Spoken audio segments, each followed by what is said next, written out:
आज अगर कोई पहली कार लेने निकले तो शोरूम में भाई साहब कार देखकर नहीं, ऑप्शन देखकर उसका दिमाग चक्कर आ जाता है। लेकिन आजकल लोग पहले से थोड़ा ज्यादा भी कमाने लगे हैं और उनकी सैलरी भी अच्छी खासी होने लगी है। और यही वजह है कि आजकल के लोग पहली कुछ सैलरी में ही थार, रॉक, स्केटर जैसी बड़ी गाड़ियां लेने में हिचकते नहीं है। लेकिन भाई थोड़ा रुक जाओ, थोड़ा सोच लो, क्योंकि पहली कार का सिलेक्शन सिर्फ बजट से नहीं होता, समझ और जरूरत से भी होता है। देखो भाई, अगर आप नए ड्राइवर हो और सोच रहे हो अपनी पहली कार लेने के लिए, तो सिर्फ शोरूम की चकाचौंध और सनरूफ को देखकर खो मत जाना। थोड़ा ट्रैफिक, थोड़ा सर्विस सेंटर और थोड़ा अपना बैंक बैलेंस भी सोच लेना। भाई नए बायर्स को ना इंजन का एबीसीडी पता होता है, ना टॉर्क का एक्सवाइजेड। तो मॉडल ऐसा होना चाहिए जो रिलायबिलिटी के नाम पे धोखा ना दे, वरना शोरूम से कार निकली और 2 दिन बाद फिर से सर्विस सेंटर पहुंच गई। और कई बार तो ऐसा होता है कि सर्विस सेंटर का बस रोज आना जाना चालू हो जाता है, क्योंकि कार आपको वहीं फंसा देती है। और हाँ, ब्रांड भी ऐसा चूज करो जिसका आफ्टर सेल सपोर्ट अच्छा हो। क्या फायदा उस कार का जिसमें 10 इंच का इंफोटेनमेंट सिस्टम तो हो, लेकिन सर्विस सेंटर के रोज चक्कर काटने पड़ जाते हो। अब ये मत सोचना कि नए ड्राइवर हो तो कोई भिंडी जैसी कार चला लोगे। भाई ड्राइविंग का मजा भी तो जरूरी है, तो थोड़ा एक्सेलरेशन चाहिए, थोड़ा ओवरटेकिंग कॉन्फिडेंस चाहिए, वरना आप कार चलाते रहोगे और साइकिल वाला भी आपको हाथ दे के आगे निकल जाएगा। और सबसे इंपॉर्टेंट, सेफ्टी। ये एक ऐसी चीज है जो डिस्काउंट से नहीं मिलती, जिसमें कॉम्प्रोमाइज नहीं करना चाहिए। नए ड्राइवर्स को थोड़ा टाइम लगता है जजमेंट बनाने में, और थोड़ा ज्यादा चांस होता है छोटी मोटी गलतियां करने का। तो अगर कार में 4 स्टार या 5 स्टार सेफ्टी रेटिंग हो, एबीएस, ईबीडी, एयरबैग जैसे फीचर्स हो, तो आप कॉन्फिडेंस फील करोगे और सेफ भी। लेकिन ये सब चीजें एक कार में मिलना तो बहुत ही मुश्किल है,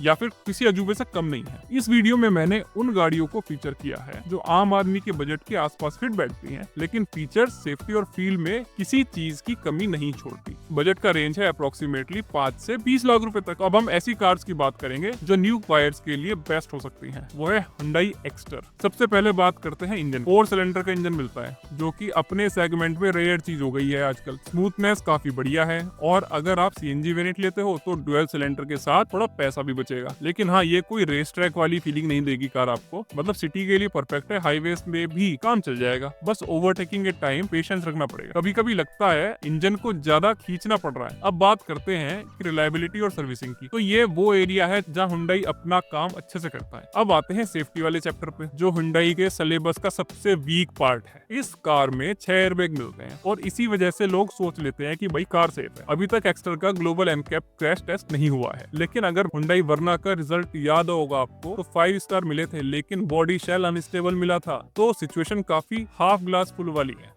अगर आपको कंसर्न सिर्फ सेफ्टी का है तो पंच एक बेटर ऑप्शन हो सकता है, लेकिन अगर आप चाहते हो पीस ऑफ माइंड और स्ट्रॉन्ग आफ्टर सेल सपोर्ट, तो एक्स्टर आपके लिए सेफर बेट हो सकती है, मेंटली भी और फिजिकली भी। Now let's slide to the next car. वो है Mahindra XUV 3XO। Price range भी अच्छी खासी है, 8 लाख से लगभग 16 लाख रुपए के आसपास तक जाती है। फ्रेंकली मैं यहाँ नेक्सॉन रिकमेंड कर सकता था, लेकिन 3XO और नेक्सॉन दोनों ही सर्विस रिलायबिलिटी में सेम तरह की कारें हैं। कभी इलेक्ट्रॉनिक्स का कुछ काम फंस जाता है, कभी सेंसर में कोई दिक्कत आ जाती है, लेकिन ये सब छोटी मोटी चीजें होती रहती हैं। तो इन दोनों कार में ऑनरशिप एक्सपीरियंस ज्यादा अलग नहीं होगा। लेकिन XUV 3XO को नेक्सॉन से पहले रखने का रीजन ये है टच कंट्रोल्स। देखिए, टाटा नेक्सॉन का इंटीरियर अनडाउटेडली क्लासी है, 3XO से ज्यादा प्रीमियम फील देता है। लेकिन भाई जो AC और अदर फंक्शंस के लिए टाटा ने टच पैनल दिया है ना, वो नया ड्राइवर के लिए थोड़ा रिस्की हो सकता है। आपको छोटी छोटी सेटिंग करने के लिए नजर सड़क से हटानी पड़ेगी बार बार, और यही मूवमेंट कभी कभी बहुत बड़ी गलती करवा देता है। और अगर आप नए हो तो फ्रेंकली स्पीकिंग डिस्ट्रैक्शन बहुत बड़ा रिस्क क्रिएट कर सकता है। वहीं दूसरी तरफ महिंद्रा ने काफी सेंसिबल डिजाइन दिया है, प्रॉपर टेक्टाइल बटन्स दिए हैं जो स्टीयरिंग व्हील से लेके डैशबोर्ड तक मिलते हैं। क्या करना है, कहां दबाना है, सब फिंगर मेमोरी में आपकी सेट हो जाता है अगर आप कुछ टाइम कार के साथ रहते हैं तो। इसीलिए भाई ईज ऑफ ड्राइविंग के पॉइंट पे 3XO को नेक्सॉन से थोड़ा सा ऊपर रखा गया है। इंजन की बात करें, पेट्रोल और डीजल दोनों ऑप्शंस अवेलेबल हैं इस कार में। पिकअप अच्छा है, बट एक नेगेटिव आता है, और वो है माइलेज। कंपनी ने बोला है भाई साहब 18 किलोमीटर पर लीटर का माइलेज देगी, लेकिन रियल लाइफ में 12 से 14 से ज्यादा नहीं मिलने वाला। वो भी आपकी ड्राइविंग स्टाइल पे डिपेंड करेगा, हो सकता है इससे कम मिले। और हाँ, एक छोटी सी वार्निंग, अगर आप पहली बार गाड़ी ले रहे हो तो TGDI इंजन से थोड़ा सा दूरी रहिए, क्योंकि ये इंजन थोड़े हाई मेंटेनेंस वाले होते हैं, और लॉन्ग टर्म में सर्विस का बिल भी थोड़ा भारी पड़ सकता है आपको। और भूलना मत, हाई ऑक्टेन फ्यूल भी चाहिए होता है इंजन को, तो नॉर्मल पेट्रोल से महंगा पड़ता है। मतलब हर रिफिल पे थोड़ा आपको ज्यादा पैसे खर्च करने पड़ेंगे। इसी वजह से वॉक्सवैगन ग्रुप की गाड़ियां मैंने लिस्ट में नहीं डाली, क्योंकि उनके पास सिर्फ TSI इंजन है, जो बेसिकली TGDI के ही कजन ब्रदर से है, वरना भाई काइलैक एक अच्छी गाड़ी है लेकिन उसका कंफर्ट और इंटीरियर सब कुछ अच्छा है, टॉप नॉच है, लेकिन मेंटेनेंस की वजह से वो इस लिस्ट में नहीं है। तो अब बात करते हैं सेफ्टी की। तो XUV 3XO ने ग्लोबल एनकैप में 5 स्टार रेटिंग ली थी, मतलब स्ट्रक्चर स्ट्रॉन्ग है, कॉन्फिडेंस भी पूरा देता है। अब चलते हैं अगली गाड़ी की तरफ, होंडा अमेज। फेस लिफ्ट के बाद भाई साहब ये गाड़ी क्या बन गई है। ये कार अंदर से भी प्रीमियम लगती है, बाहर से भी। और अगर आप पहली गाड़ी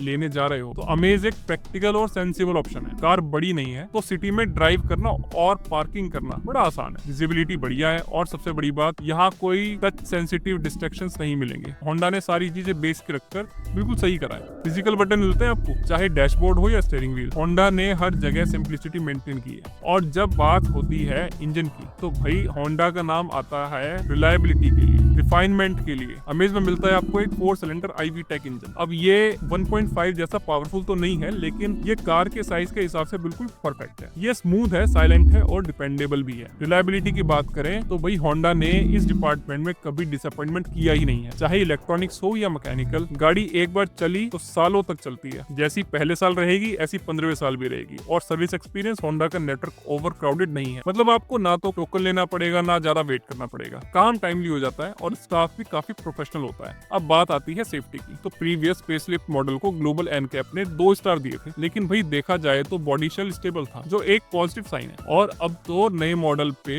6 एयरबैग्स पहले से ज्यादा सेफ्टी प्रोवाइड कर रहे हैं। तो ऑनेस्टली रेटिंग की टेंशन मत लो, अगर दोबारा क्रैश टेस्ट हुआ तो ये इजीली पूरे 5 स्टार तो लेके ही आएगी। चलिए अब बात करते हैं अगली कार की, वो है किया सिरोस। ये भी एक सब 4 मीटर SUV है, लेकिन अंदर जाओ तो फीलिंग फुल साइज SUV वाली आती है। किया ने इस कार में कंफर्ट पे फुल फोकस दिया गया। रियर सीट की रिक्लाइन फीचर्स के लिए वेंटिलेटेड सीट्स, जो फीचर्स नॉर्मली 18-20 लाख वाली कार में मिलते हैं ना, वो ये छोटी सी सिरोस पहले से ही आपको कम बजट में दे देती है। बूट भी बॉक्सी डिजाइन की वजह से काफी बड़ा है और डैशबोर्ड पे काफी सारे बटन्स दिए गए हैं, ताकि स्क्रीन पे स्क्रॉल करने के चक्कर में आप पढ़ो ही नहीं, तो रोड से आपका ध्यान हटे ही ना। लेकिन भाई एक जगह डिसअपॉइंटमेंट जरूर देती है, इंजन। पेट्रोल इंजन के नाम पे बस एक 1 लीटर का GDI इंजन दे दिया। हाँ, पावर तो इसमें है, लेकिन जैसा मैंने पहले भी बोला है, GDI engine first time buyers के लिए थोड़ा सेंसिटिव होते हैं। हाई ऑक्टेन फ्यूल मांगते हैं, लॉन्ग टर्म में कार्बन डिपॉजिट का इशू भी होता है इनमें, क्योंकि अभी भी काफी लोग डीजल इंजन के फैन हैं। और इसमें मिलता है आपको 1.5 लीटर का सॉलिड डीजल इंजन,